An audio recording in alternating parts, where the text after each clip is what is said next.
ఎవరి గతి ఎటులున్నదో ఈశ్వరునికెరుక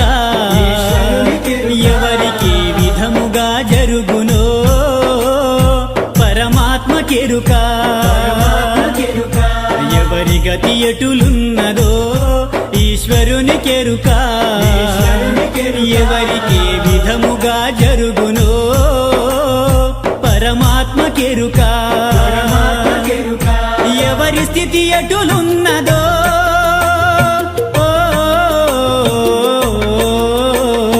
ఎగసి ఎగసి పడుటే కాని అలవి కాదెవరికైనా హరిహర బ్రహ్మాదులైనా అనుభవించక తీరదు